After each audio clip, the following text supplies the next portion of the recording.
Ya, haleluya, shalom Bapak Ibu Saudara sekalian. Selamat hari Minggu, selamat pagi.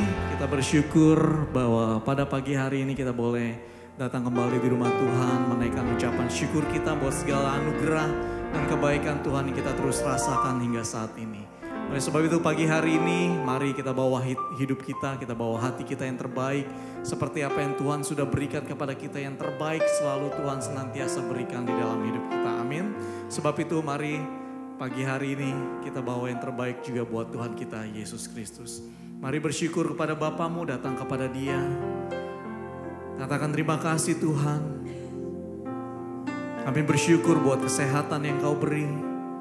Kami bersyukur buat setiap pekerjaan yang Kau beri, usaha yang Kau beri. Kami bersyukur buat setiap keluarga yang Kau beri di dalam hidup kami ya Bapa. Kami bersyukur atas segala yang Kau limpahkan di dalam hidup kami Bapa. Sebab itu kami datang pada pagi hari ini dengan segenap kerinduan kami. Kami ingin membawa hati dan hidup kami yang akan kami terus persembahkan bagi nama-Mu ya Bapa. Terima kasih Tuhan Yesus. Terpujilah nama-Mu. Kami siap Tuhan untuk menyatakan kasih kami kepada Engkau pagi hari ini. Di dalam nama Tuhan Yesus, haleluya.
Karya-Mu Tuhan indah bagi kami. Karya-Mu indah bagiku. Kasih yang menyelamatkanku. Yesus, inilah persembahanku.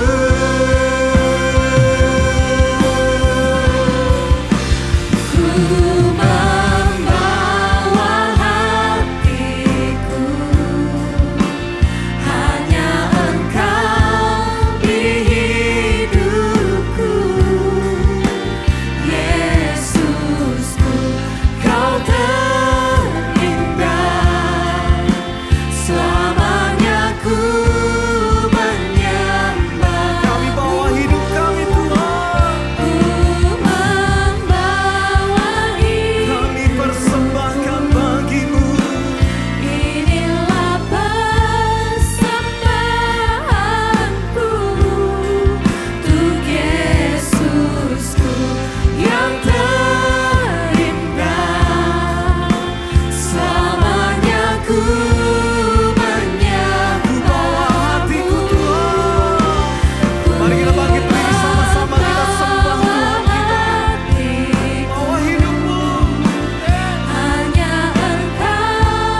persembahan bagimu.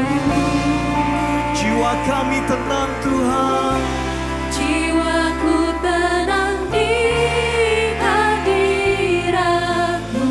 hati kami aman, Hatiku aman dalam kasih-Mu. oh, bawa kami, Bawaku erat di hadirat-Mu.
Hati kami bersorak Tuhan, hati kami bersorak. Dan kami akan terus merayakan kemenangan yang Kau sudah berikan di dalam hidup kami ya Bapa. Segala pujian, segala hormat bagi Raja kami yang kami agungkan sampai selama-lamanya. Di dalam nama Tuhan Yesus yang siap memuji bagi Tuhan lebih lagi, sama-sama katakan. Amin. Mari kita bawa terus hati kita. Kita percaya bahwa Tuhan adalah kekuatan di dalam hidup kita. Amin.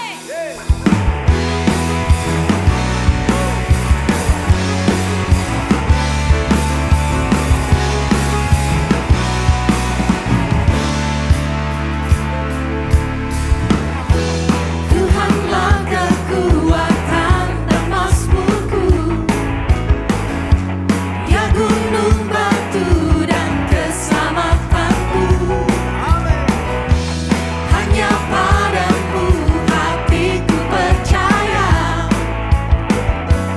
Kaulah menara Siap bersorak bagi Tuhan. Ku mau selalu bersyukur, sebab cintamu padaku takkan pernah berubah. Hatiku percaya, walau bumi bergoncang, gunung-gunung beranjak, namun kasih setiamu tak pergi dariku.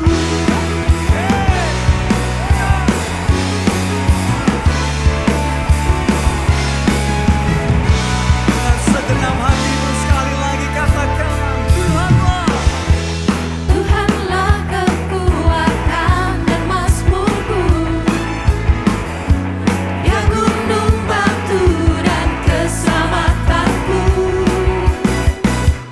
Hanya padamu hatiku percaya, Kaulah menara dan kota perlindungan.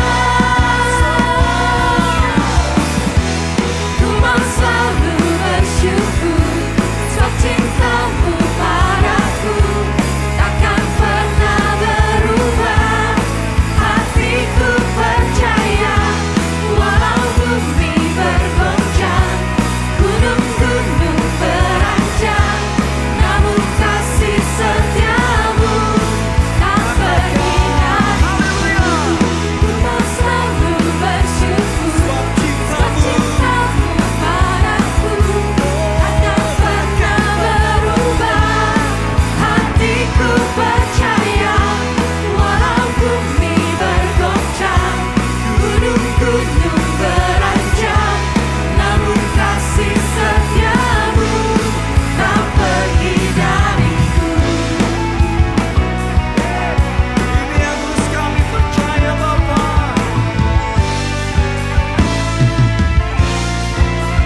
Sama-sama katakan.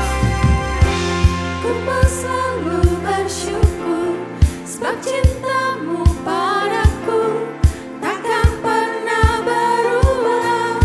Hatiku percaya, Walau bumi bergoncang, bumi bergoncang, gunung-gunung beranjak, gunung beranjak, namun kasih setiamu tak pergi dariku. Ku mau selalu bersyukur, sebab cintamu padaku takkan pernah berubah.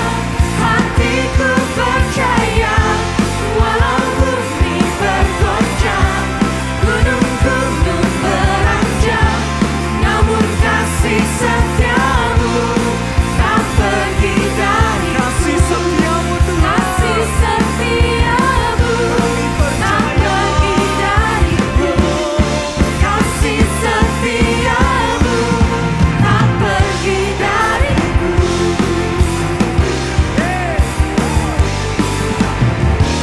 Haleluya. Mau terus bersyukur kepada Tuhan. Saya mau dengar GB Citra Do bersorak-sorai bagi Tuhan. Yeay. Mari tepuk tangan sama-sama. Sorakan. Oh, oh, oh, oh, oh, oh. Oh, oh, oh, oh, oh, oh.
serukan namamu atas kemenanganku, maju dan tinggikan namamu,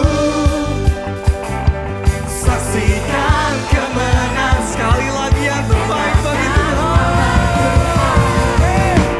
bangkitkan bersinar bagimu, Serukan namamu atas kemenanganku,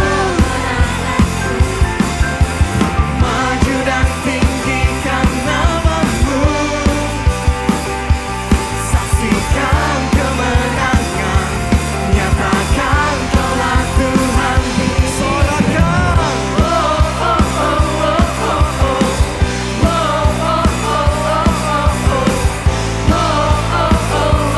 sekali lagi yang terbaik buat Tuhan.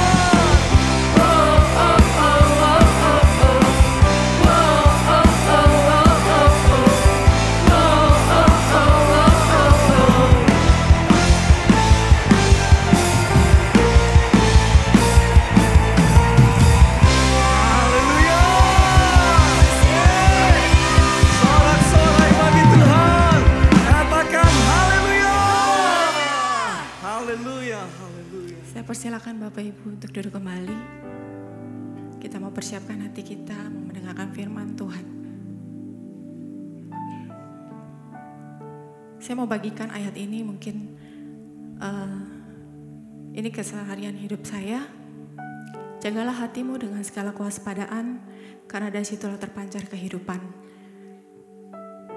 Ini benar-benar memberkati saya, maksudnya tiap hari memang Tuhan sedang membentuk. Jika ada sesuatu yang tidak baik, tidak pernah di hadapan Tuhan, mungkin saya rasa kesel, kecewa sama orang, itu Tuhan gak suka.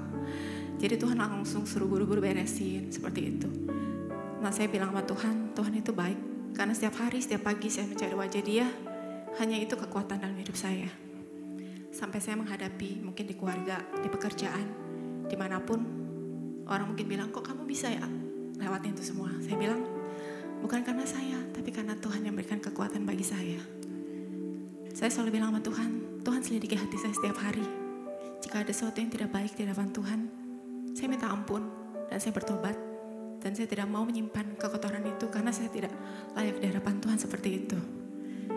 Mungkin pada pagi hari ini saya ajak Bapak Ibu Saudara untuk merenungkan kembali akan kebaikan Tuhan dan minta Tuhan selidiki hati kita. Dan pada lagu ini Tuhan, ini adalah ungkapan hati kami Tuhan. Karena hanya bersamamu, hanya di dalam hadirat-Mu Tuhan, kami merasakan kuat. Kami merasakan tentram, kami merasakan aman. Ada kekuatan baru yang Tuhan berikan Tuhan. Yesus.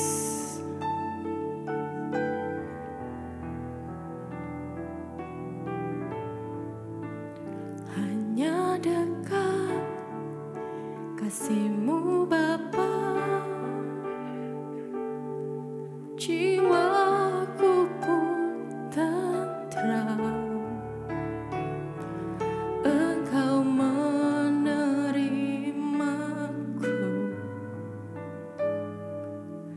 dengan sepenuhnya, walau dunia melihat rupa, namun Kau memandangku sampai ke dalaman hatiku.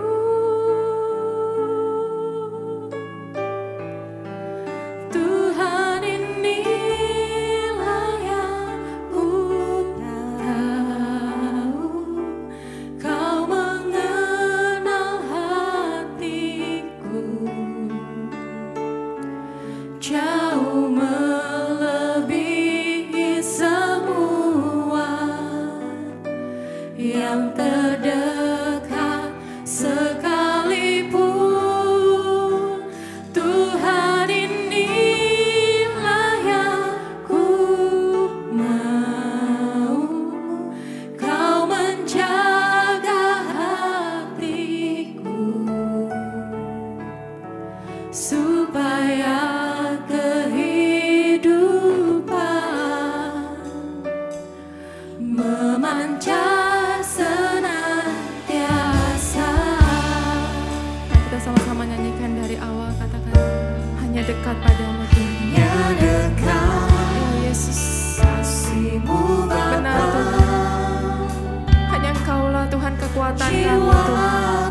Hanya dekat bersamamu Yesus. Engkau yang memberikan kami kasih itu Tuhan. Engkau yang tahu setiap hati kami Tuhan. Jika kami masih menyimpan Tuhan kekotoran dalam hati kami ada menyimpan luka, menyimpan kecewa, ampuni kami Tuhan. Ya Yesus, biar Roh Kudus jamah setiap kami.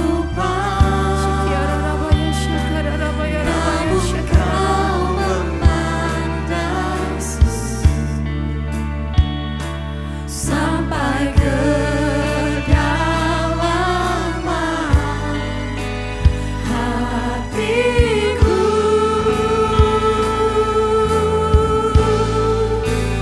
Tuhan inilah yang ku tahu, Kau mengenal hatiku jauh melebihi semua yang terdekat sekalipun. Tuhan inilah yang ku mau, Kau menjaga hatiku supaya kehidupan memancar senantiasa.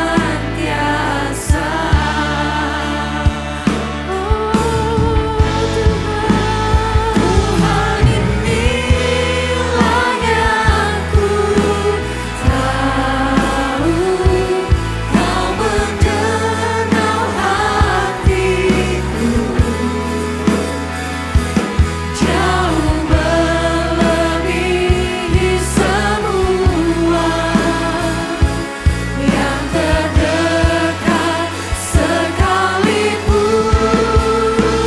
Tuhan inilah yang ku mau, Kau menjaga hatiku supaya kehidupan memancar senantiasa. Supaya kehidupan memancar senantiasa. Supaya kehidupan memancar senantiasa.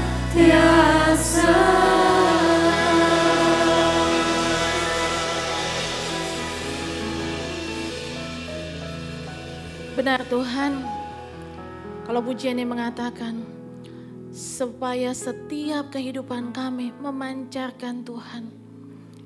Memancarkan Tuhan, kasihan daripada Tuhan lewat kehidupan kami. Bapa, terima kasih Tuhan, terima kasih. Kami sudah meninggikan Engkau. Kami sudah menyembah Engkau. Saatnya kami membuka hati, mempersiapkan hati kami untuk taburan kebenaran firman-Mu Tuhan. Biarkan hati yang kami siapkan hati yang terbaik, sehingga kebenaran firman Allah menjadi bagian kami semua. Terima kasih Tuhan Roh Kudus, Engkau yang menyederhanakan, Engkau yang membuat kata-kata lebih sederhana, sehingga setiap kami bisa menangkap isi hati-Mu. Supaya kebenaran ini Tuhan kami boleh lakukan dalam kehidupan kami. Terima kasih Bapa, Bapa hamba-Mu yang sangat sederhana Tuhan.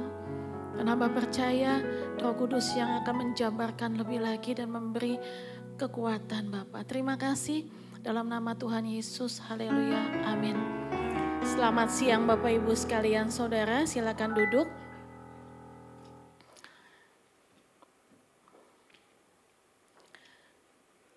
Firman Tuhan hari ini saya diberi tema judulnya menjaga hati untuk tetap menjadi terang.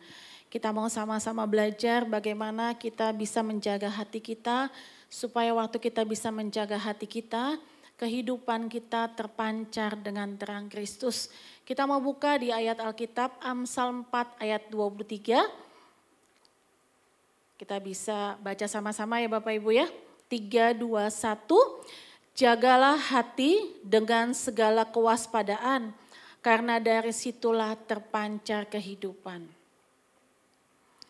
Bapak Ibu sekalian, Amsal 4 ayat 23 ini ayat yang pendek sekali, tapi nanti penjabarannya cukup panjang juga.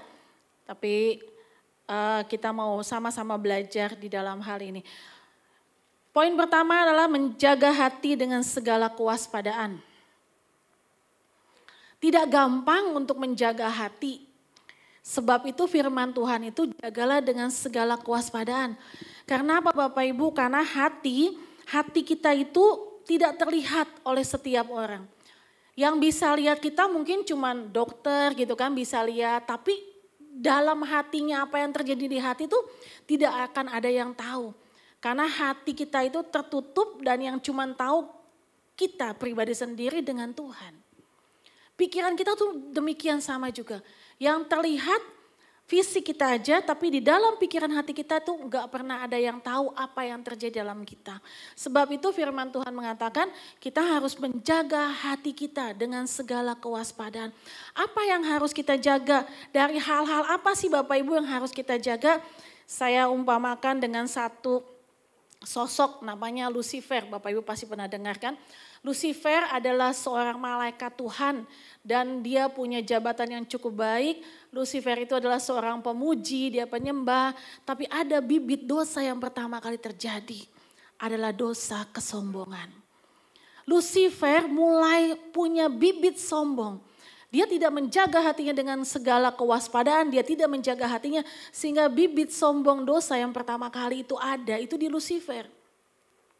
Dosa sombong, kenapa Lucifer itu punya dosa sombong? Dia ingin menyamakan hidupnya dia, menyamakan dirinya dia seperti Bapa. Dia pengen juga disembah, dia pengen juga dipuja. Oleh sebab itu kenapa saya katakan dosa yang pertama itu adalah dosa kesombongan. Karena itu terjadi di malaikatnya Tuhan. Sehingga akhirnya kita buka di Yesaya 14 ayat 12.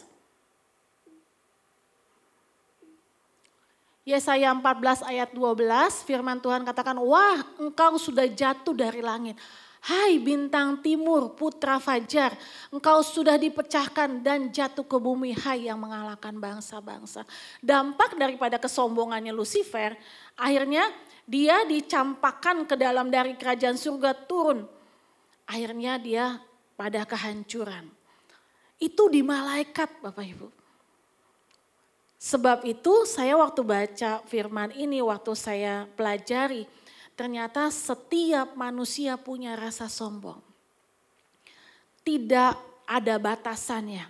Apakah batasan mereka kaya, dewasa, ya kan, remaja, anak-anak, atau pengusaha, karyawan, atau yang orang kaya sekali, sederhana, bahkan sangat sederhana. Setiap manusia punya rasa sombong.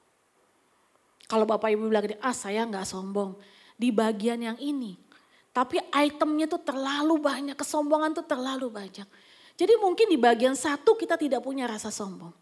Tapi di bagian lain pasti ada. Yang gampang aja kalau kita buat orang tua gitu ya, pasti ada. Tidak mau digurui dengan anak-anak, itu sudah punya rasa sombong. Nah itu yang terjadi di dalam kehidupan manusia. Tadi malaikat, sekarang kita baca lagi di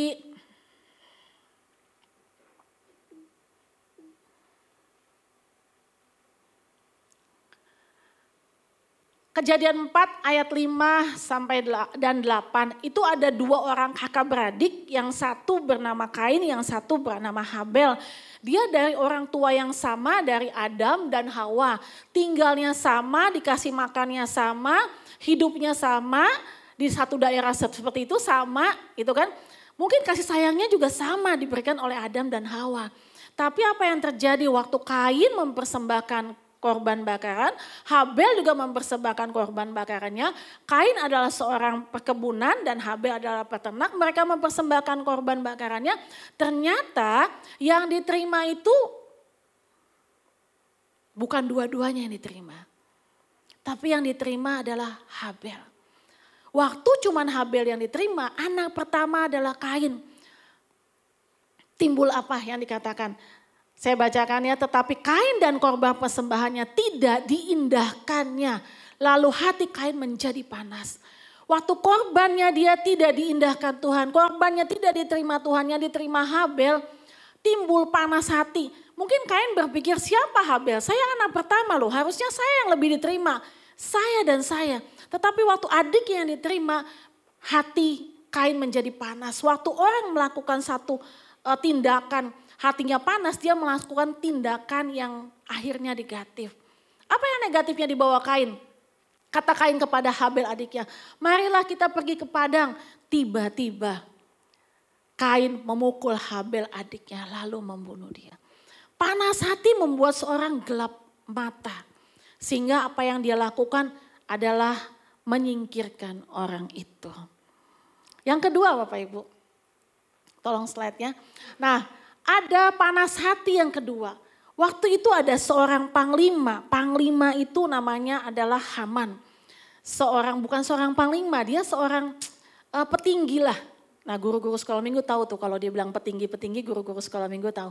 Nah, dia adalah seorang petinggi di kerajaan itu. Setiap orang yang lewat itu pasti sujud atau membungkukkan badan untuk menyembah dia.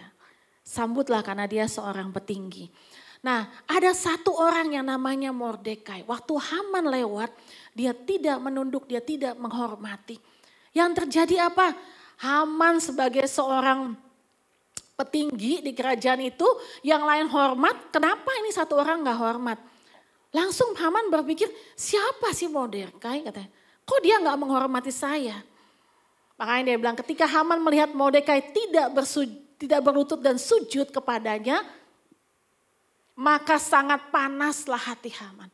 Panas hati Haman juga itu membuat Haman melakukan sesuatu yang akhirnya membawa kehancuran ke dia.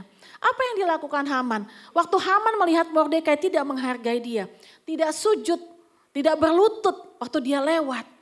Dia sudah merencanakan, kalau tadi Kain tiba-tiba, ini dia merencanakan.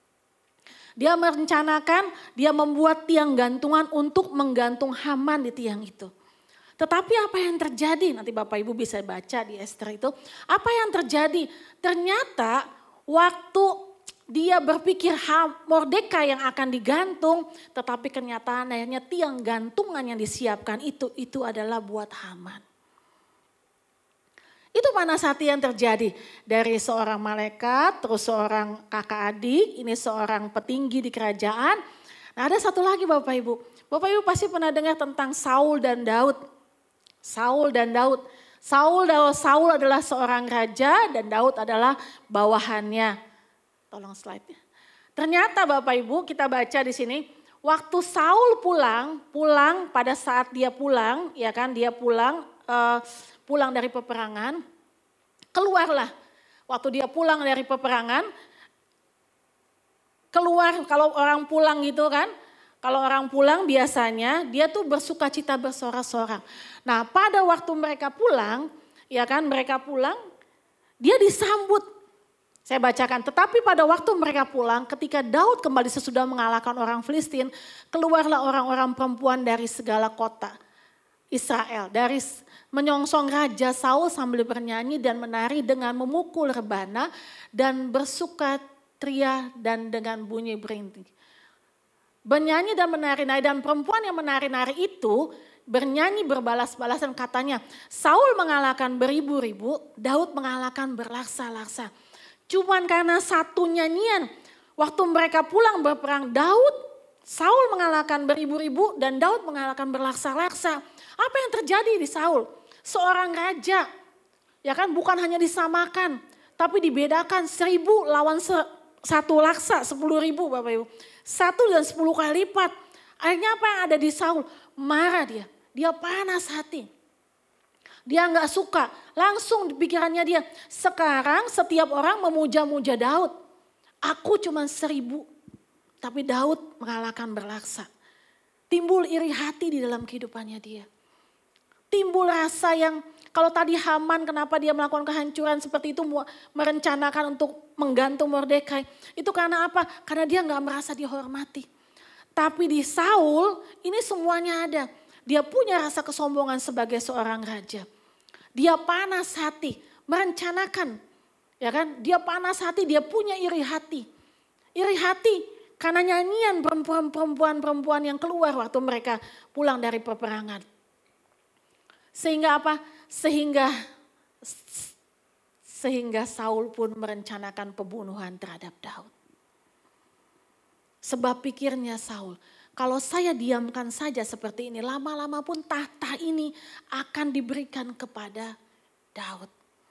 Sebegitu nyanyian, sebegitu kata-kata yang cuma didengar sama Saul. Tapi itu membuat gejolak di hatinya, itu panas sekali. Panas dan itu membawa dia pembunuhannya berencana. Dia tetap pengen membunuh Daud. Seperti apapun Daud. Kalau saya suka bilang sama suami saya, teman-teman saya, kalau misalnya saya dalam situasi orang yang seperti ini, ya kan dia lagi kesel sama orang, itu sulit sekali untuk dikasih tahu. Sulit dikasih masukan. Dan saya suka bilang, kalau kenapa mereka sulit? Karena kuping mereka tertutup, mata mereka tertutup. Waktu dalam kondisi yang seperti ini, panas hati, itu kupingnya gak terbuka. Gak bisa terima masukan. Matanya juga tidak melihat sesuatu yang baik. Dia tutup matanya dan dia tutup telinganya. Sehingga waktu Saul diberitahu pun sama orang terdekat. Kadang-kadang kenapa nih suami istri gitu kan. Suami kok melakukan kesalahan, kita bilangin dia gak ngerti. Istri juga begitu, istri mengadakan kesalahan, suami bilangnya suka nggak ngerti. Karena apa? Pada saat itu mungkin ya Bapak Ibu, kupingnya sedang tertutup, matanya sedang tertutup. Jadi nggak terima masukan. Nah pada saat itu pun Saul sudah dikasih masukan sama orang terdekatnya. Siapa orang terdekatnya? Orang terdekatnya adalah Yonatan, anaknya sendiri. Dia katakan kalau pakai bahasa saya, "Pak, kenapa sih Papa mau membunuh Daud? Padahal kan itu cuma nyanyian aja. Cuma nyanyian loh Pak. Padahal Daud sudah banyak melakukan perang sama-sama Saul. Dia banyak melakukan bagian-bagian dia sehingga Saul itu bisa menang pulang gitu. Dia ikut alih di sana. Dia ikut berperang juga, ikut melakukan bagian sama-sama. Tetapi kenapa Papa cuman karena nyanyian beribu-ribu dan berlaksa-laksa, Papa tuh hilang semuanya. Tidak melihat kebaikannya Daud. Tapi apa yang terjadi? Saul tetap tidak mau terima masukan daripada anaknya. Bahkan dia marah kepada Yonatan pada saat itu. Bapak Ibu sekalian, waktu kita tidak menjaga hati kita dengan segala tadi yang saya katakan tadi, ya kan, tidak menjaga hati kita. Banyak sebenarnya itemnya banyak sekali, tapi saya hanya ambil beberapa bagian. Waktu kita tidak menjaga hati kita dengan baik, dengan segala kewaspadaan, itu akan membawa kita pada kehancuran. Membawa kita pada satu titik lembah yang semakin hari semakin hidup kita semakin merosot ke bawahnya. Secara karakter ya Bapak Ibu. Semakin tidak menyenangkan banyak orang. Semakin melukai hati orang. Waktu kita tidak menjaga hati kita. Banyak sekali dengan egonya. Saul tuh dengan egonya merasa dia seorang raja, seorang pemimpin gitu kan. Dikalahkan oleh yang di bawahnya dia. Dia gak bisa terima. Berapa banyak dari kita dalam kehidupan sehari-hari seperti itu. Kita merasa paling hebat, kita merasa paling cantik, kita merasa paling kaya, kita merasa paling hebat dalam segala hal. Sehingga waktu orang ada yang bisa seperti itu, kita merasa takut posisi kita tersingkir. Kita takut merasa posisi kita akan diambil sama dia yang lebih pintar daripada kita. Sehingga masukan-masukan untuk kita memperbaiki kehidupan kita, itu semuanya ditolak oleh pikiran dan hati kita. Nah itu yang terjadi. Waktu kita tidak menjaga hati kita dengan kewaspadaan, itu yang terjadi dalam kehidupan kita. Kita akan membawa hidup kita semakin hari semakin membawa pada kehancuran di dalam kehidupan kita. Tapi Bapak Ibu, mari kita belajar Amsal 4 ayat 23. Jagalah hatimu dengan kewaspadaan karena dari situlah terpancar kehidupan. Waktu kita sudah bisa menjaga hati kita dengan kewaspadaan secara langsung, secara tidak dipikirkan oleh kita, tidak direncanakan oleh kita, itu akan terlihat oleh kehidupan kita. Secara langsung kita akan menjadi menyenangkan buat orang. Yang tadinya tidak menyenangkan itu refleks. Orang itu akan melihat satu perubahan dalam kehidupan kita. Kok berbeda ya? Kok sesuatu yang tampil berbeda ya? Kenapa ya dia bisa itu? Gak usah kita rencanakan, waktu kita tahu nih bagian hati-hati kita yang kita jaga. Itu secara langsung itu akan terpancar lewat kehidupan. Kalau tadi saya katakan hati tidak bisa dilihat oleh siapapun. Tapi waktu terpancar lewat kehidupan kita, itu kelihat oleh banyak orang hidup kita dan dirasakan oleh orang lain. Bisa diketahui oleh orang lain. Waktu itu terpancar lewat kehidupan kita.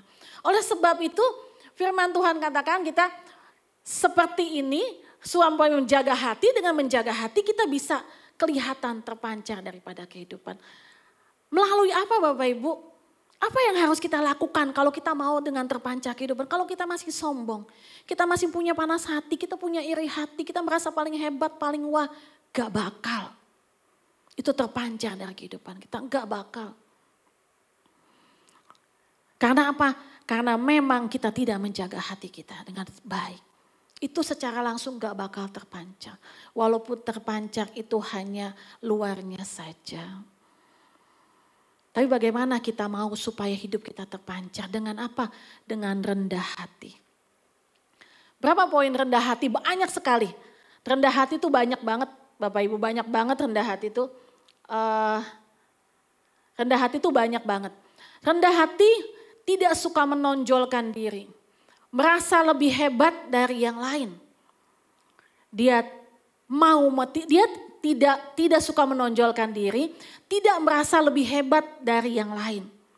Mau mengampuni, berani mengakui kesalahan, bersedia mengakui kelebihan orang, mau belajar dari orang lain, tidak merendahkan orang lain, dapat diberitahu, mau terima masukan, mau terima saran, dan suka memberi.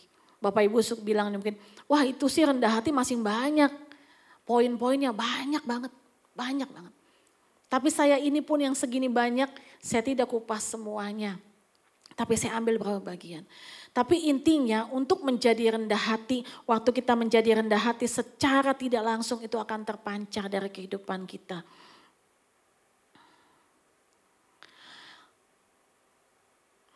Samuel 2 Samuel 12 ayat ke-13.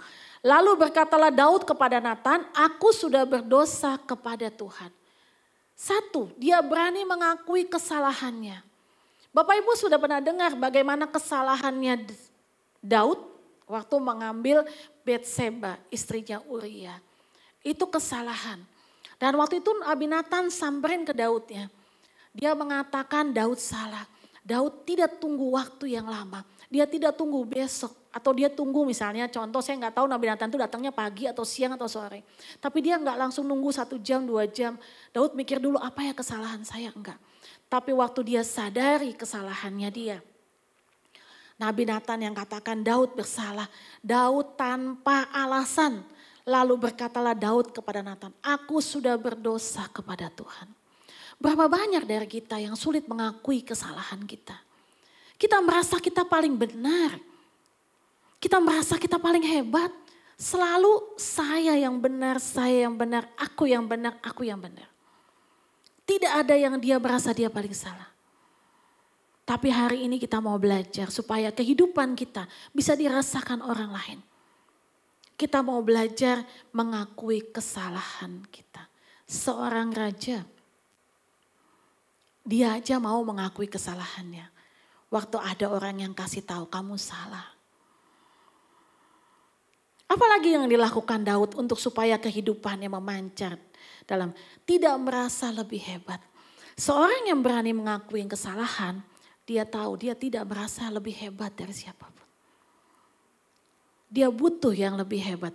Bapak Ibu kita baca, waktu itu Daud pulang berperang, ya kan? Dia pulang berperang, ya kan? Dia habis mengalahkan, dia pulang. Waktu dia pulang, Bapak Ibu, dia pulang, itu anak istrinya kan ditinggal di satu kota.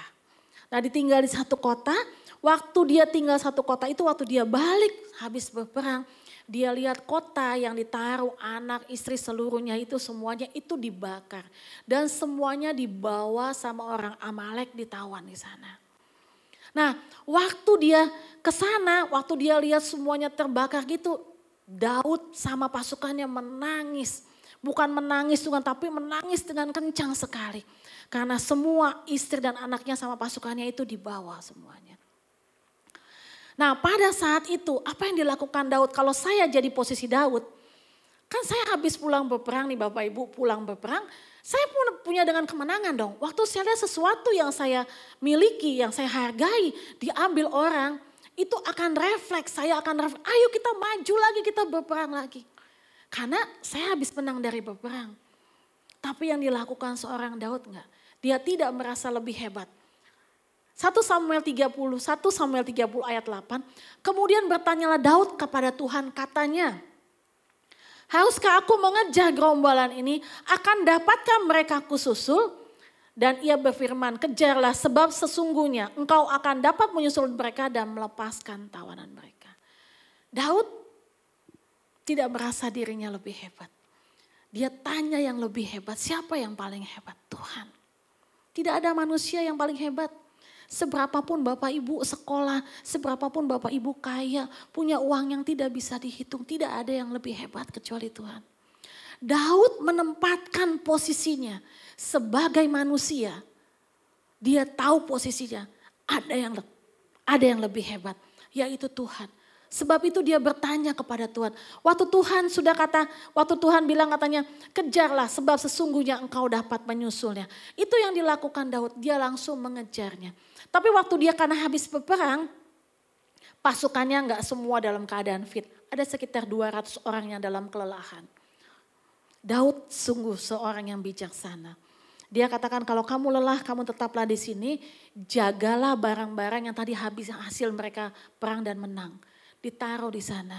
Sesudah itu Daud berperang lagi melawan untuk menyelamatkan istri dan anak-anaknya semua. Akhirnya dia menang pulang. Waktu dia menang pulang Bapak Ibu, saya bacakan 2 Samuel. Ketika Daud sampai kepada 200 orang yang tadi lelah itu, yang telah terlalu lelah untuk mengikuti Daud, yang telah dibiarkan tinggal di dekat sungai Besor, maka keluarlah orang-orang itu menyongsong Daud. Waktu pulang, disongsonglah Daud dengan 200 orang itu, dan menyongsong rakyat yang bersama-sama. Daud mendekati. Daud orang yang rendah hati. Seorang pemimpin. Padahal dia gak ikut berperang. Tapi yang dilakukan, Daud mendekati orang-orang itu dan memberi salam kepada mereka. Daud yang datangi mereka. Dia kasih salam. Mungkin juga mereka berpelukan ya Bapak Ibu. Saking sukacitanya. Karena istri dan anaknya bisa kembali. Nah, Daud sebagai seorang pemimpin melakukan. Tapi ada juga yang teman-teman gitu. Mereka nggak layak mendapat bagian jarahan hasil perang. Kata berapa orang. Mereka dipulangin aja, anak dan istrinya aja cukup buat mereka. Tapi Daud seorang yang rendah hati dan seorang pemimpin yang adil. Daud katakan tidak boleh seperti itu. Saya bacakan ulang. Janganlah gini, tetapi Daud berkata, janganlah kamu saudara-saudaraku berbuat demikian dengan apa yang diberikan kita. Jadi Daud katakan jangan berbuat seperti itu. Dia tetap membagi. Bagian yang tadi dia menangkan kalau habis berperang itu dia menangkan. Bagiannya itu dia bagi juga kepada 200 orang. Demikiannya seorang Daud yang punya rendah hati, dia menjaga hati sehingga timbul kelihatan dalam kehidupannya dia. Padahal bisa enggak? Daud katakan, saya adalah seorang pemimpin perang dan saya harus dapatan yang lebih. Bisa aja dia bilang, oh iya benar ya dia enggak ngapa-ngapain cuma jaga jarahan. Mereka kelelahan duduk-duduk aja, bisa juga. Tapi dengan orang yang menjaga hati, dengan orang yang rendah hati itu terpancar, respek. Langsung terlihat. Apalagi Bapak Ibu yang dilakukan seorang Daud. Waktu Daud dikejar-kejar Absalom. Tadi yang saya ceritakan itu Daud waktu itu dikejar-kejar sama Saul. Nah ini Daud dikejar-kejar dengan Absalom anaknya. Ya kan, akhirnya terjadilah pertempuran pasukannya Absalom dengan pasukannya Daud. Ketemulah mereka di sana, akhirnya terjadi peperangan. Singkat cerita Absalom akhirnya mati. Waktu Daud mendengar, Daud tidak turun berperang. Waktu Daud mendengar, ya kan, ada yang kasih laporan dengan lari kencang gitu kepada Daud. Daud tahu. Nah, waktu Daud tahu anaknya mati, anaknya meninggal. Walaupun Absalom mau membunuh dia, tapi Daud tetap menangis. Jangankan Absalom, waktu Saul mau membunuh Daud pun, Daud tidak berani membunuh Saul, orang yang diurapi Tuhan. Secara refleks ini juga otomatis Absalom adalah anaknya. Walaupun seperti itu orang tua tetap mengasihi anaknya. Waktu dia tahu Absalom meninggal, Daud menangis. Dia mengatakan Absalom, Absalom anakku. Bahkan Daud katakan kalau bisa aku yang menggantikan engkau mati. Sebegitu hatinya, pedihnya hatinya Daud waktu dia tahu anaknya mati. Sehingga pasukan yang harusnya pulang dengan sorak-sorai, pasukan harusnya pulang dengan kemenangan, dengan tarian, ya kan disambut dengan tarian. Tapi waktu mereka tahu raja mereka berduka, raja mereka bersedih, mereka nggak berani pulang dengan sorak-sorai. Bahkan mereka mungkin saya umpamakan mereka berjalan pun dengan jalan tertunduk. Bahkan firman katakan mereka pulang dengan diam-diam. Seakan-akan mereka adalah pasukan yang kalah berperang. Itu yang terjadi. Pasukannya itu juga sama seperti itu. Nah Daud pada saat itu enggak memikirin orang lain. Yang dipikirinnya itu egonya sendiri. Yang dipikirin dirinya sendiri. Aku kehilangan anakku dan aku sedih. Tetapi Daud adalah seorang pemimpin, adalah seorang yang mau terima masukan. Dia mau terima saran. Waktu Yoab masuk melihat, Yoab mendengar kalau rajanya berduka, dia berkata kepada Daud, engkaukah tidak menghargai perjuangan pasukanmu yang bahkan mereka pun siap memberi dirinya mereka. Mungkin mereka juga bisa tewas di sana, mereka bisa terluka. Engkau kok tidak menghargai, tapi engkau berpikiran anakmu, padahal anakmu itu adalah anak yang mau membunuh engkau. Engkau sama sekali tidak menghargai pasukanmu. Yoab katakan kepada Daud. Dan Yoab bilang, sekarang engkau harus menyambut mereka intinya. Walaupun ada tekanan dari Yoab, Yoab katakan kalau engkau tidak keluar sekarang, tidak menyambut rakyat, tidak menyambut pasukan yang pulang, engkau tidak akan melihat mereka. Daud yang lagi bersedih, berduka, waktu ada orang yang kasih tahu. Ego yang ada di dalam dirinya dia. Dia cuma berpikir anaknya aja yang meninggal. Dia gak berpikir berapa banyak, mungkin pasukannya ada yang meninggal juga. Dia gak pikirin berapa banyak, ya mungkin dia punya istri, ada orang tua gitu kan. Nah dia gak berpikir karena fokusnya ke dirinya dia. Anakku meninggal, anakku mati. Nah sehingga waktu dia seperti dia gak mikirin orang lain. Tapi Daud yang tadi saya bilang, Daud adalah orang yang rendah hati. Dia mau mengakui kesalahannya. Dia mau terima masukan. Sehingga waktu Yoab berkata begitu, Daud langsung melakukan. Lalu 2 Samuel 19 ayat 8. Lalu bangunlah raja dan duduk di pintu gerbang. Daud langsung keluar, langsung menyambut. Maka diberitahukan kepada seluruh rakyat demikian. Ketahuilah raja duduk di pintu gerbang. Jadi Daud spontan. Waktu dibilang Yoab seperti Daud langsung keluar menyambut mereka. Itu yang dapat diberitahu, dapat dikasih masukan. Siapapun kita. Mungkin Bapak Ibu berpikir, itu kan Daud seorang raja, seorang pemimpin. Tapi setiap kita harus bisa dikasih masukan. Siapapun Bapak Ibu, termasuk kita orang tua. Orang tua tidak selalu benar, saya juga orang tua. Tidak selalu kita tuh benar. Tapi memang saya punya yel-yel di rumah saya. Yel-yelnya begini Bapak Ibu kalau saya ke anak-anak. Orang tua selalu benar. Itu ya saya di keluarganya Mardianto family ya. Orang tua selalu benar. Kata anak saya, mana ada orang tua selalu benar. Pasti ada yang melakukan kesalahan. Tahu nggak saya bilang apa? Balik lagi ke yel-yel yang tadi yang pertama, orang tua selalu benar. Jadi konteksnya kalau kita merasa kita dulu saya melakukan gitu. Pokoknya buat saya anak saya itu salah. Mereka mesti dengerin kata saya orang tua. Karena konteksnya di kepala saya orang tua selalu benar. Mana ada orang tua yang salah. Gitu kan. Kalau orang tua misalnya nggak setuju nih anaknya punya pacar gitu kan.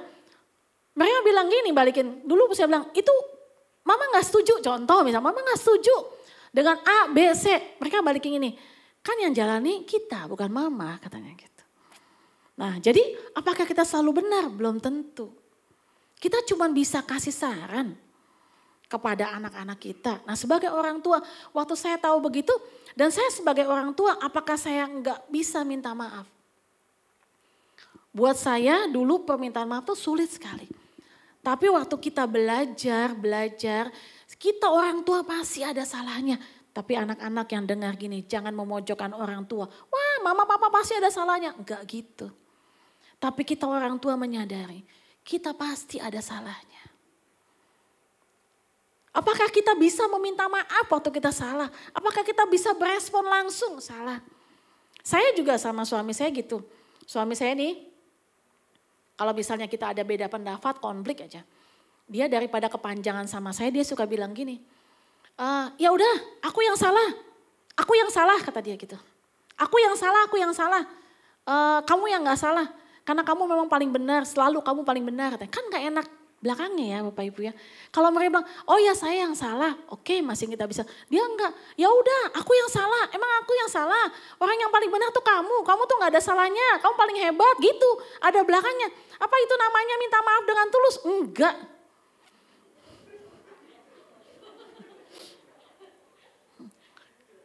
Enggak itu malahan gitu kan, malahan itu mengesalkan. Gitu kan. Nah saya juga gitu Bapak Ibu, karena suami saya begitu, saya juga gitu kadang-kadang daripada ribut ya udah aku salah ya Pak, udah cukup, aku salah nggak kita merasa salah nggak? Saya bilang ya udah aku salah, cukup ya Pak, saya nggak mau dengar dia ngomong cukup, tapi saya bilang aku salah ya Pak, cukup, nggak minta maaf itu namanya Bapak Ibu. Akhirnya muka suami saya bukan sukacita waktu saya, ya Pak aku salah, dia nggak sukacita, tetap aja cemetut karena dia tahu saya nggak ikhlas minta maafnya. Saya nggak tulus minta maafnya sama dia. Nah itu yang terjadi. Tapi seorang Daud dia tahu. Dia kalau dia salah dia langsung berespon. Minta maaf. Nah saya kemarin ada nih. Saya juga gini. Saya juga dalam kehidupan. Dalam pertemanan juga gitu. Saya berapa waktu yang lalu. Saya pulang makan sama teman-teman. Saya ngomongnya rada kenceng. Menurut saya rada kenceng. Waktu pulang hati saya nggak nyaman. Sebenarnya waktu kita melakukan sesuatu yang nggak enak di hati. Bapak Ibu, itu sebenarnya saya umpamakan kelenengan kita tuh berbunyi di hati. Gitu loh, pertama kali itu kenceng kelenengan, wah kayaknya gak enak. Waktu saya pulang gitu ya, saya bilang sama teman saya, aduh gue tadi kayaknya ngomongnya kekencengan ya. Kayaknya gak enak hati loh. Saya bilang kayaknya gue salah ngomong kencengan. Saya tahu saya salah. Tapi yang gak enaknya belakangnya saya bilang ini sama teman saya, kayaknya gue karena lapar deh. Saya bilang, tulus gak saya? Tahu gak saya salah? Saya tahu saya salah. Tapi saya ada juga belakangnya, mungkin karena gue lapar ya, jadi gue ada kenceng ngomongannya gitu. Saya bilang gitu sama teman saya, padahal saya tahu loh saya salah. Saya merasa itu kayaknya gak menyenangkan nih ngomongan saya. Kayaknya saya bisa melukai hatinya orang. Tapi tindakan yang saya ambil, bukan saya cuman diam saja. Enggak, waktu saya gak menyenangkan di hati gitu ya, saya kontak orangnya loh. Saya kontak orangnya, saya bilang sama, tadi gue kayaknya ngomongnya kemarin tuh gak ngenakin deh, kayaknya nyakitin hati lu deh. Saya berani juga kontak. Enggak cuma di hati, oh ya saya yang salah. Kalau mungkin sama suami istri udah biasa ya. Tapi sama rekan kerja, sama pertemanan kita, sama relasi kita. Berani gak kita? Kita tahu ya kita salah, berani gak kita mengakui kesalahan kita? Oh ya saya salah ya gitu. Saya berani gitu langsung ngomong ke dia. Gue salah ya, gue minta maaf nih gitu. Salah. Itu yang saya katakan tulus, karena saya tahu saya salah. Walaupun di balik itu saya katakan ada alasannya, tapi saya harus berespon untuk minta maaf. Nah Bapak Ibu sekalian, bagaimana dengan kehidupan Bapak Ibu? Nah bagaimana dengan kehidupan Bapak Ibu? Sampai seperti apa? Tadi banyak banget. Tadi kan sudah Sudah mau mengakui kesalahannya, ya kan? Sudah, apalagi Bapak Ibu? Apa yang terpancar dari kita? Mengakui kesalahannya, dia mau menerima saran, ya kan? Dia punya rendah hati gitu kan. Nah yang terakhir Bapak Ibu. Kayaknya sukacita nih kalau terakhir. Ini lebih cepat daripada pagi Bapak Ibu. Yang terakhir, ini yang terakhir slide-nya aja Bapak Ibu. Suka memberi. Kisah Rasul 9 ayat 36. Di Yope ada seorang murid perempuan bernama Tabita. Dalam bahasa Yunaninya Dorcas. Perempuan tuh banyak sekali berbuat baik dan memberi sedekah. Kalau tadi kita berbicara tentang Lucifer malaikat. Ya kan tentang anak Adam dan Hawa. Kayaknya tinggi banget gitu. Kayaknya dengan pejabat, dengan Saul seorang raja, dengan Daud juga seorang raja. Tapi hari ini Bapak Ibu yang mendengarkan kebenaran firman itu. Saya Bapak Ibu saudara sekalian. Yang mendengarkan firman saat ini posisi Bapak Ibu dan saya. Itu adalah seorang murid Kristus. Setuju gak Bapak Ibu? Kita adalah murid Kristus. Sekarang posisi kita adalah suka murid Kristus. Ini yang dilakukan perempuan yang bernama Tabita. Ini adalah suka memberi. Bagian suka memberi juga itulah bagian kerendahan hati juga. Kalau Bapak Ibu pernah dengar seorang yang berkata, dia mah kaya, tapi dia mah kaya, tapi B, dia mah kaya, tapi C. Apakah banyak orang kaya yang murah hati? Banyak. Apakah banyak orang kaya yang susah untuk mengeluarkan tangannya ke kantong buka dompetnya? Banyak juga Bapak Ibu. Nah, waktu orang yang punya uang kaya sulit untuk mengeluarkan dompetnya, sehingga orang yang melihat dia lebih kaya daripada orang ini, dia aja yang kaya sulit loh untuk mengeluarkan uang. Dia yang kaya aja banyak aja alasannya kalau waktu untuk mengeluarkan uang. Kalau misalnya kumpul-kumpul atau apa dalam bertemanan dalam segala itu dia sulit untuk keluarkan uang. Tapi kita lihat perempuan ini. Tadi saya berbicara dengan materi ya Bapak secara uang. Tapi lihat perempuan ini, saya tidak bahas secara uangnya saja.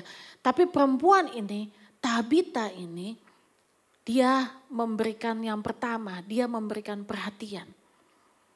Dia perhatiin perempuan di sana, dia perhatiin janda-janda di sekeliling dia perhatiin mungkin bajunya. Natal tahun ini mungkin dia belum punya baju nih. Dia berikan perhatian.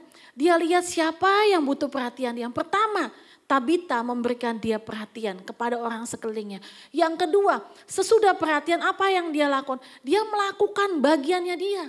Mungkin dia pergi ke Tanah Abang ya Bapak Ibu beli kain.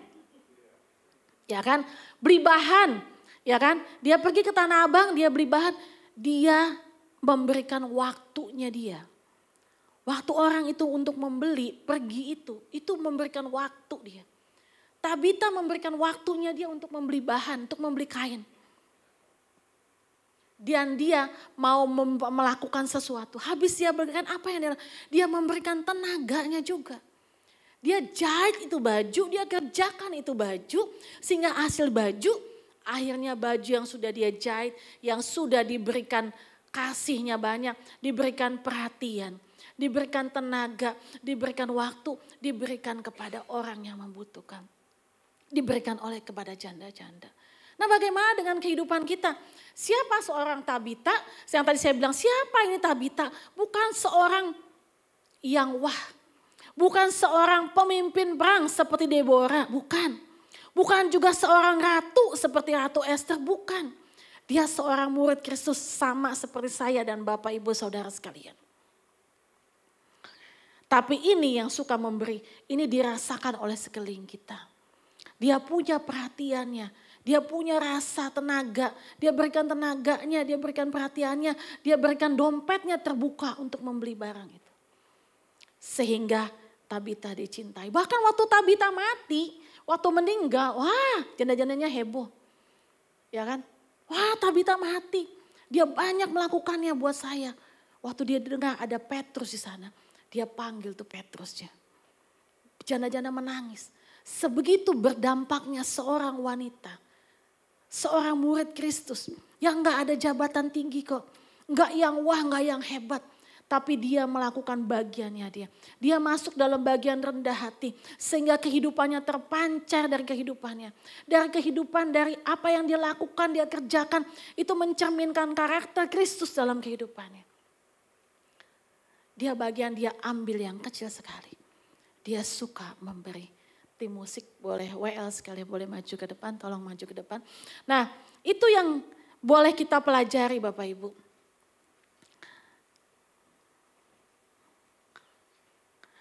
Waktu saya baca, saya pelajari seperti ini. Tadi saya balik lagi kepada Daud.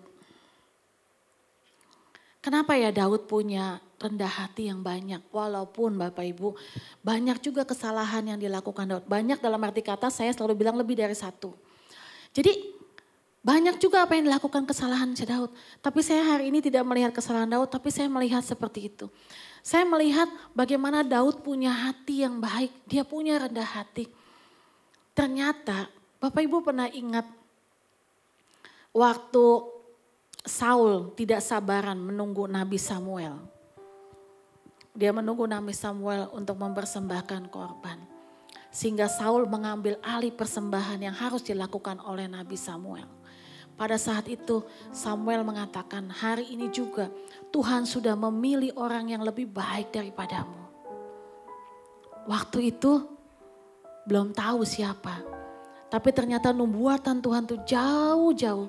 Ternyata waktu penggantinya Saul, Daud memang jauh lebih baik daripada Saul. Itu sebelum loh Bapak Ibu, sebelum Daud dinobatkan sama Samuel untuk menjadi seorang raja. Nubuatan itu udah ada. Waktu Saul bilang, kamu tidak sabaran. Samuel bilang kepada Saul, kamu tidak sabaran. Hari ini juga Tuhan sudah memilih orang yang lebih baik daripadamu.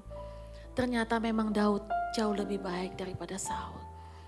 Saul tidak berani mengakui kesalahannya. Saul seseorang yang tidak taat.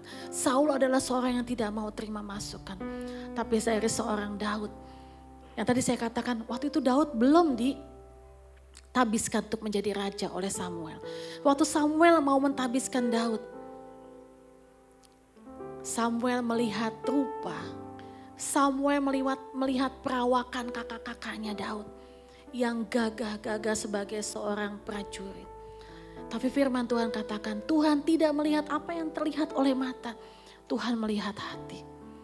Ternyata waktu dia bis anaknya, Samuel katakan, masihkah ada anakmu? Papanya Daud katakan, masih ada anakku bungsu yang sedang mengembalakan domba 2 atau 3 domba. Tidak dikatakan ratusan domba, ribuan domba, domba yang kecil. Siapa Daud pengembala yang cuma berapa ekor?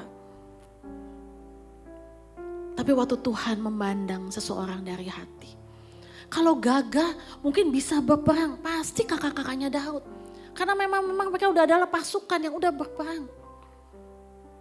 Tapi Tuhan tidak melihat secara fisik kita. Tuhan tidak melihat apa yang ada pada kita. Yang secara bisa kelihatan.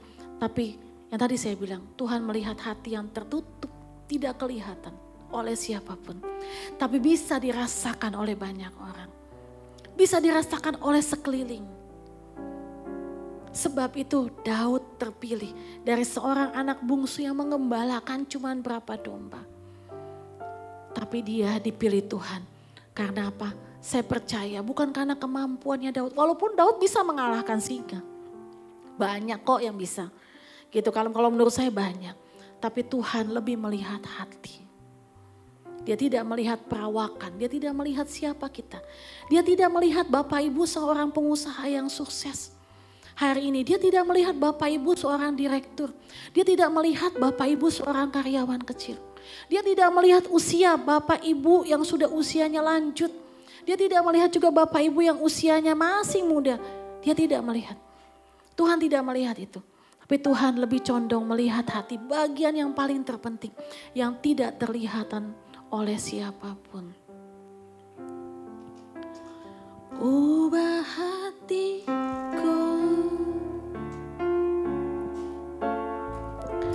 seperti salju.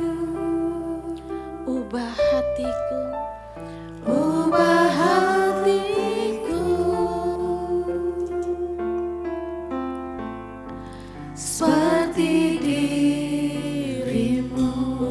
hatiku, ubah hatiku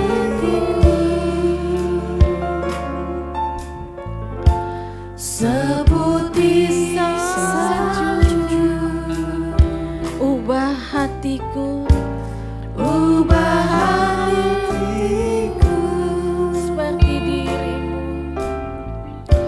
seperti dirimu.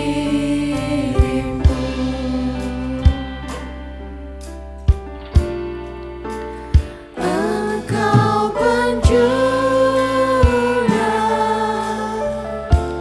ku tanah liat,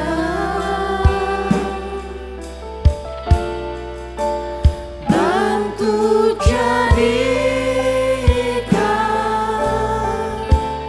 ini doaku.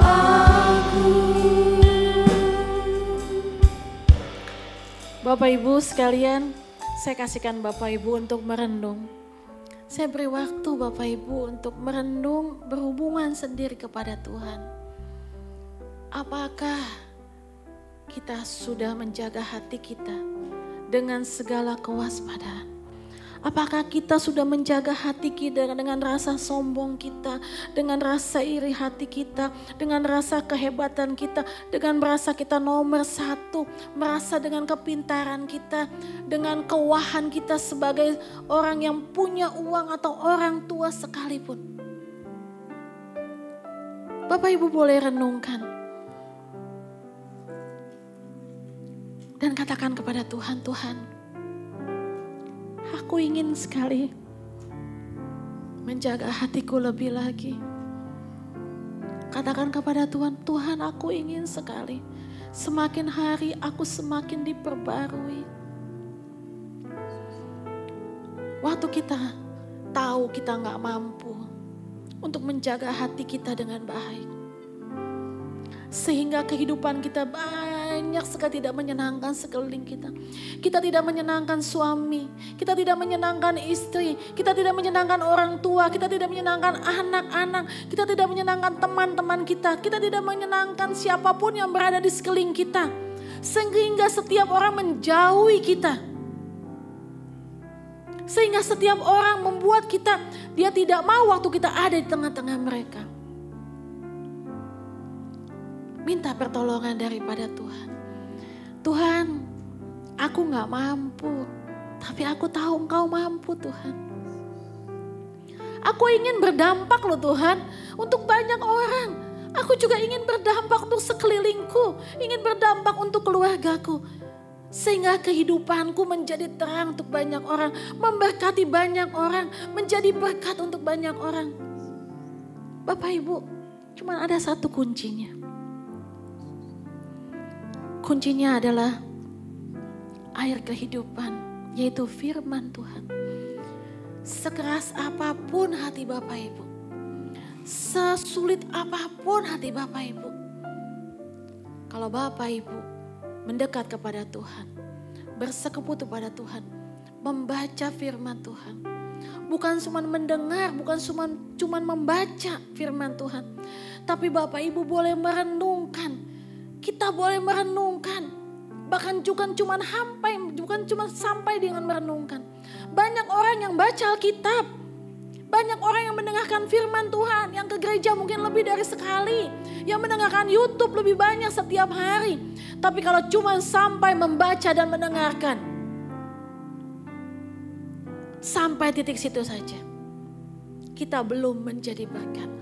Apalagi yang kita mau majukan, kita mau merenungkan. Kita renungkan kebenaran firman itu. Kita renungkan persekutuan kita dengan Tuhan lebih lagi. Tapi cuma hanya merenungkan. Kita belum sampai menjadi berkat juga. Tapi kita mau membaca, kita mau mendengar, kita mau merenungkan. Dan kita mau melakukannya. Waktu kita sudah mengambil bagian melakukan kebenaran firman itu, kita percaya Tuhan memberi kekuatan, kita memampukan kita untuk bisa menjadi berkat bagi sekeliling kita. Saya undang Bapak Ibu untuk bangkit berdiri.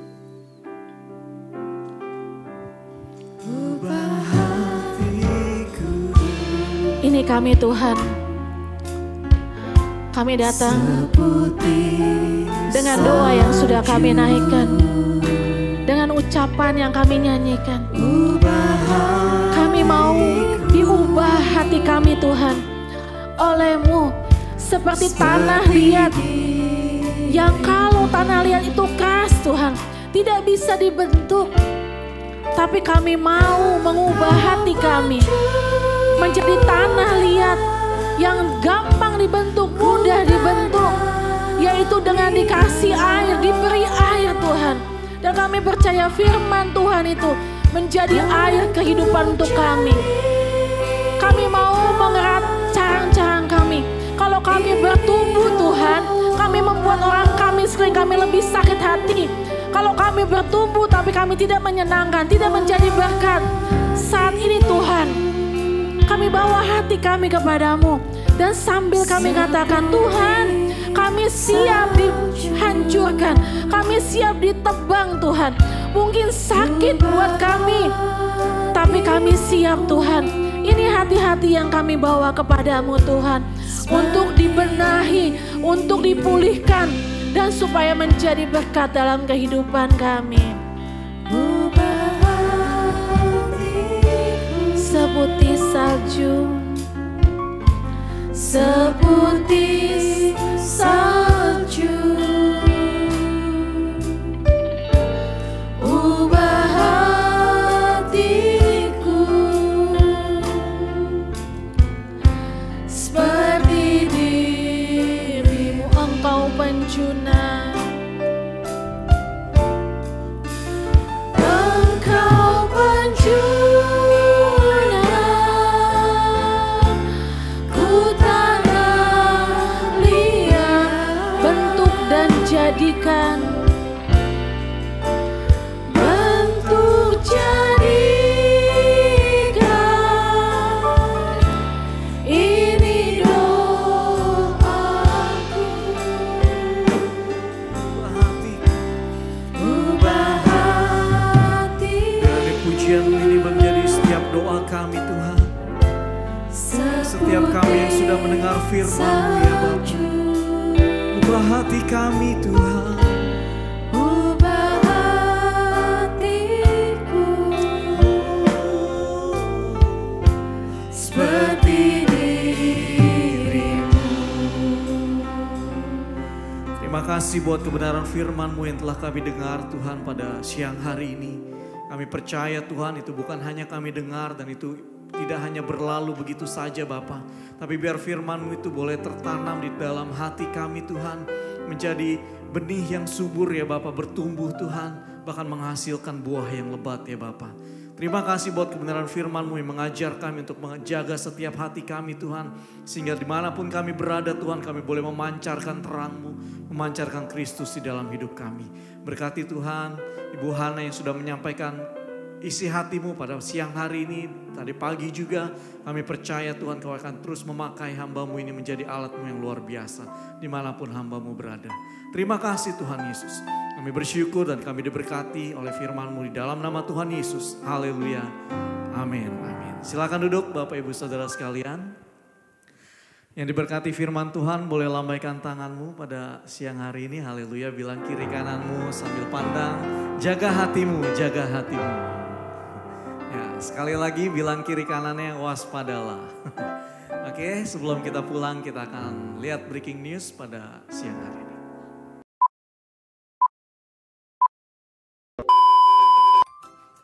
Dulu kamu segini, sekarang segini, atau segini. Kalau di usia kamu sekarang segini, berarti video ini cocok untuk kamu.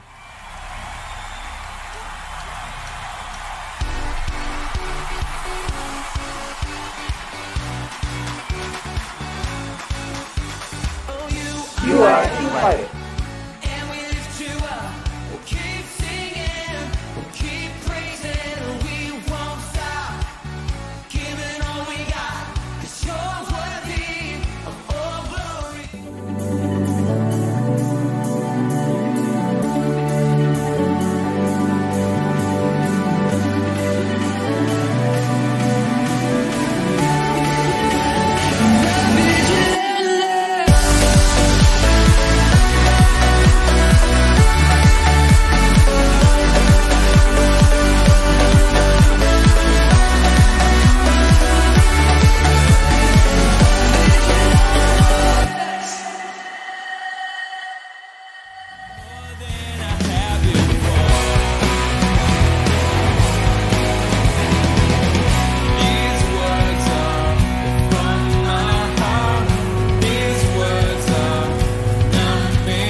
Shalom Bapak Ibu Saudara, Jemaat GBI Citra Garden 2. Saya Budi Mulyono dari GBI Sukawarna Bandung, mengundang Bapak Ibu Saudara untuk bisa hadir di dalam KKR Parenting yang bertemakan Build a Great Family atau membangun keluarga yang kuat. Bersama-sama kita akan menikmati hadirat Tuhan, kita akan menikmati firman Tuhan, dan kita akan belajar untuk mengerti kebenaran firman Tuhan bagi keluarga kita. Dan saya percaya Tuhan memberkati keluarga demi keluarga, dan kita akan mengalami semuanya itu di Jumat 24 Maret 2023 pukul 19.30 kita bertemu di GBI Citra Garden 2. Tuhan Yesus memberkati. Kuasanya membangkitkan, urapan roh bekerja, melanda umat Tuhan, saat datang berjemaah, mujizat telah nyata, buktikan Yesus saja, sekarang ini waktunya, majulah hai pemenang, kuasanya atas kita membangkitkan. Kami mau dengar sangkakalamu Tuhan. Sangkakaulah berbunyi, percaya Tuhan. Tanda panggilan kudus, oh, dari seluruh bumi.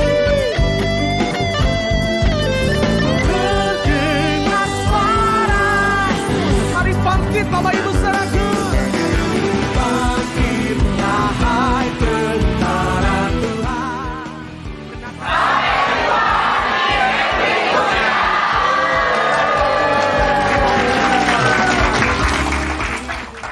Ya, haleluya. Kita sudah lihat breaking news pada siang hari ini. Yang pertama yang saya perlu tekankan yaitu tadi kita sudah lihat cuplikan videonya bahwa akan diadakan encounter camp kembali secara onsite ya di tempat ini yang akan berlangsung pada hari Sabtu tanggal 18 sampai dengan hari Minggu tanggal 19 Maret. Ya, jadi hari Sabtu depan dan hari ini merupakan hari pendaftaran terakhir ya. Jadi bagi Bapak Ibu atau saudara sekalian yang ingin ikut dalam acara encounter camp ini bisa mendaftarkannya ke booth yang ada di belakang nanti saat Bapak Ibu pulang. Atau mungkin Bapak Ibu mau mengajak teman, rekan, saudara, orang tua, kerabat, anak, siapapun. Itu bisa Bapak Ibu daftarkan secara langsung. Ya, jadi kita percaya lewat encounter camp ini atau camp pemulihan ini banyak jiwa-jiwa yang akan dipulihkan dan akan diberkati di dalam mengikut Tuhan Yesus. Oke, lalu yang kedua akan ada acara KKR. Tadi kita juga sudah lihat cuplikan videonya yang akan berlangsung pada hari Jumat tanggal 24 Maret jam 8 malam. Ya, jadi bagi Bapak Ibu yang ingin bergabung dalam acara KKR atau kebaktian kebangunan rohani ini juga bisa daftar ya melalui PKS masing-masing. Atau di booth di belakang juga boleh, nanti ada tim asyir akan membantu Bapak Ibu Saudara sekalian. Sehingga kita percaya bahwa lewat acara ini yang akan disampaikan oleh tadi Bapak Pendeta Budi Mulyono yang beliau merupakan pakar dalam bidang parenting ya dari Bandung. Kita percaya bahwa keluarga kita akan diberkati lewat apa yang akan beliau sampaikan. Itu saja yang bisa saya sampaikan pada siang hari ini, dan juga saat pulang nanti Bapak Ibu juga bisa memberikan persembahan lewat kotak persembahan yang sudah disiapkan di belakang, atau bisa scan secara langsung melalui bangku yang di belakang ada barcode di sana. Bapak Ibu bisa memberikannya dan Tuhan Yesus memberkati kita semua. Mari kita bangkit berdiri, kita akan akhiri ibadah kita pada siang hari ini. Ya, Bapak Ibu diberkati pada siang hari ini, haleluya. Terima kasih Sesana yang telah menyampaikan isi hati Tuhan pada siang hari ini. Mari arahkan hatimu kepada Tuhan, serta yang kau menadahkan tangan. Biarlah di siang hari ini berkatalah yang sempurna turun atas kita sekalian. Berkat dari Allah Bapa kita di surga, kasihnya yang kekal dari Tuhan Yesus Kristus, tuntunan penyertaan kuasa Roh Kudus turun atas hidup saudara mulai hari ini sampai selama-lamanya. Dalam nama Yesus yang percaya diberkati berkata amin. Selamat siang, selamat hari Minggu. Tuhan Yesus memberkati kita sekalian. Haleluya.